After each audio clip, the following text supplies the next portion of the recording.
The Premier League is back. Who will be the 10 best players in the Premier League this season? Number 10, William Saliba, Arsenal. I'm starting with a defender. And yes, I know what you're thinking. How can a defender be better than some of these attacking superstars? Because Saliba can completely change how Arsenal defend, with Arsenal coming off their first Premier League title in 22 years. Expectations are enormous, and with Saliba expected to be one of the leaders of that defense, this could be the season. He finally gets the respect he deserves. But is he better than number 9? Number 9, Elliot Anderson. Now I'm going to annoy some people. Elliot Anderson. Manchester City reportedly paid $116 million for him. And this isn't just a transfer window gamble. The Premier League itself described Anderson as one of the world's most sought-after holding midfielders after his impressive 2026 World Cup. But here's my prediction. Anderson is going to surprise people. Playing for Manchester City means the spotlight is enormous. If he adapts quickly, he could become one of the most important midfielders in England. Number 8, Morgan Rogers, $117 million. Chelsea didn't pay that kind of money for a passenger. Rogers has moved into one of the biggest stages in English football, and now comes the pressure. Can he justify that enormous price tag? Because if he fails, Chelsea fans will eat him alive. But if he explodes, we could be looking at one of the stars of the entire league, just as he scored on his debut for Chelsea in the EPL. Number 7, Martin Odegaard, Arsenal. Here's a player people sometimes forget. Odegaard. The captain, the creator, the man who makes Arsenal's attack tick. And Arsenal aren't trying to defend their title, they're trying to build a dynasty. That's exactly what Mikel Arteta has said he wants. If Odegaard stays fit and Arsenal dominate possession again, don't be surprised if he starts receiving Player of the Season votes.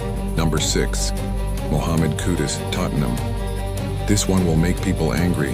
Mohamed Kudus at number 6.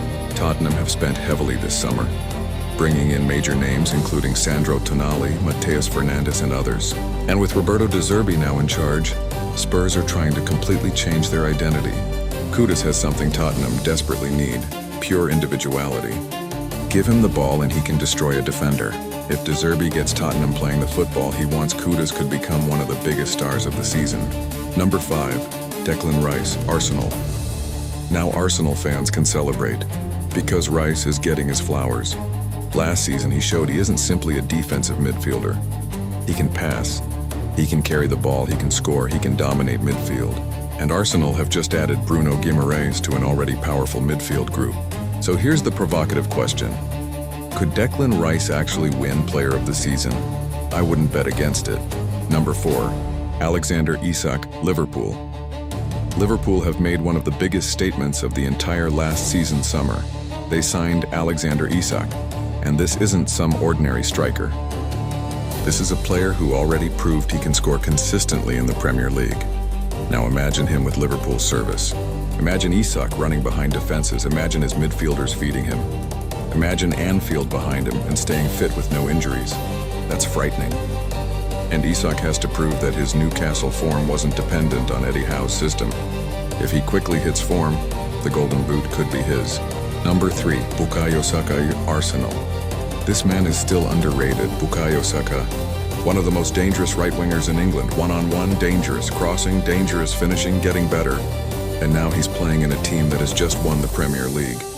Because Saka isn't chasing Arsenal anymore. He's playing for the champions. And if Arsenal retain the title, Saka could be at the center of it. Number 2, Bruno Fernandes, Manchester United. Look at what he does. Last season he produced 21 assists and 9 goals and swept the major individual awards, including Premier League Player of the Season and PFA Player of the Year. But here's the big question. Can he do it again? Manchester United are no longer supposed to be rebuilding forever. They want Champions League football. They want trophies. And Bruno is the man carrying the creative responsibility. If United seriously challenge for the title at number 1, Erling Haaland, Manchester City.